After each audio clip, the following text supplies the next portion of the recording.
Hello, I'm Laura Dougherty. I'm the Women's Ministry Director at Cross Creek Church, and I'm here with our pastor, Pastor Chris Peters, and we are going to discuss some questions around this relationship sermon series that Chris and others have been preaching over these past weeks.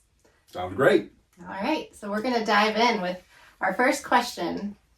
So Chris, we looked recently at James 2 and about the sin of showing partiality. Mm-hmm. And Jason Tucker challenged us as Cross Creek to think about how we as a church might become the seeds of the kingdom in that respect.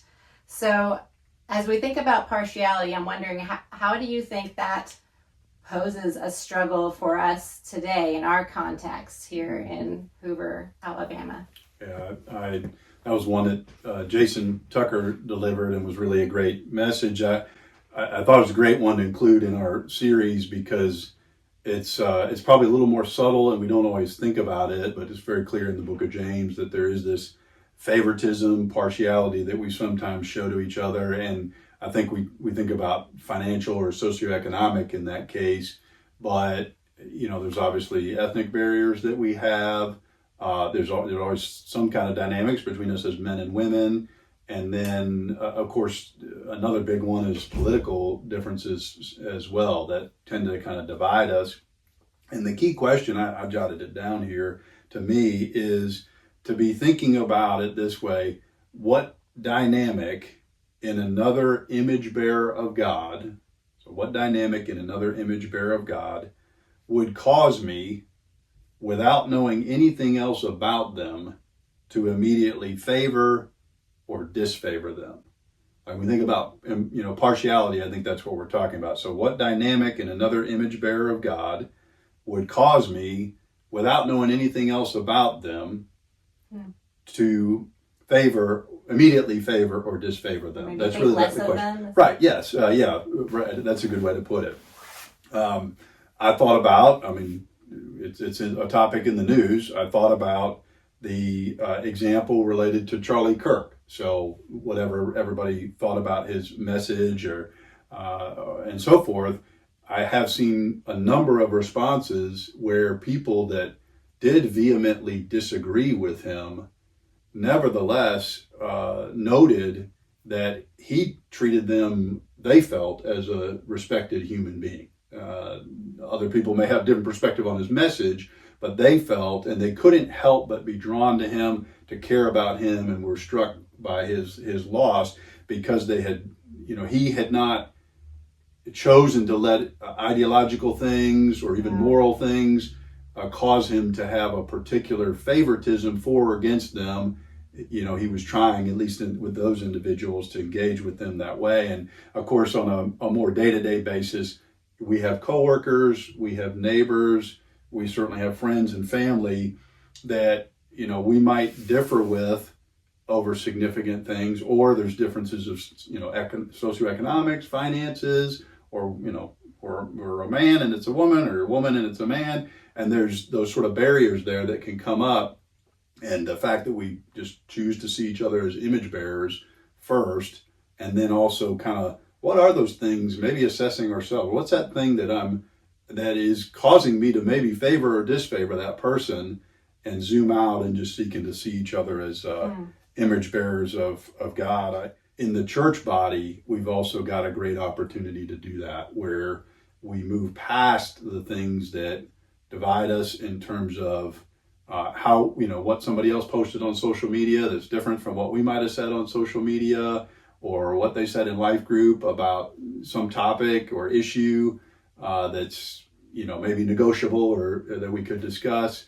And there's that easy posture to show favoritism, partiality towards a particular person. So, well, one follow-up question on that: are there ways that we, people at Cross Creek Church, members of the body of Christ, can do the opposite of showing partiality to represent God's kingdom well? Yeah.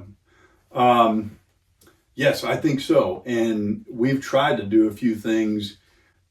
There's probably others that we could do. I really do think in our time, the sort of outrage culture from whatever posture we are on different issues, definitely political items is a big one. So for instance, one that we have gone through a couple of times in the church now, we've done a adult Sunday school series through it several times, is, Tim Keller has a great framework for thinking about how Christians who all agree that we should be salt and light, that we should be a city on a hill, that we should seek, to do that, can disagree pretty significantly. Even if, chapter and verse, we are believers in the Bible, in the Word, about exactly how to, implement that. It's, folks can look it up. It's in Loving the City is one of his books that it's in, or Center Church.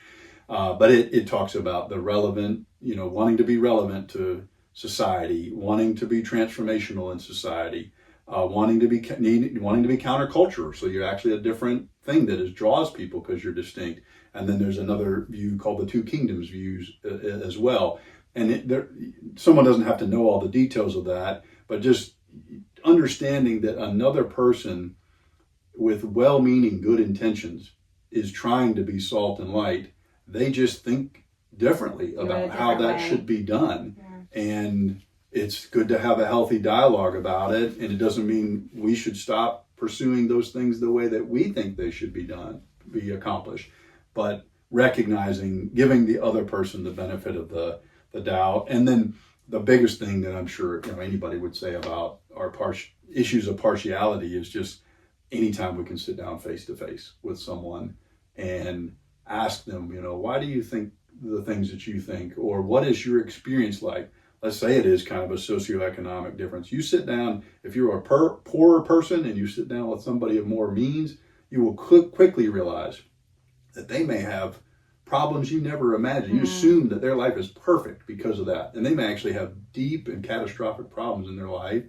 And, again, vice versa. Yeah. Someone with means might sit down and talk with somebody that's of lesser means and discover and learn whatever. There's some depth there of character. There's some depth there of relationships. We've all seen it on mission trips. You go to impoverished part of the world and you find out, wow, they have deeper relationships with one another than we do in our fast-paced rat race culture where we've got nice cars and nice houses, but sometimes not very deep relationships. So that'd be just an example. Anytime we get face to face. Rather than avoiding those people that thinking, we're in different camps, we do things differently, there could be some tension there, pursuing those people in love, seeking to understand and spend time with them. Yeah, and it's not always, within our church context, even there is some variance. Maybe it's hard to find a significant variance, but I think that's, to try to pursue those things rather than run away from them. Yeah.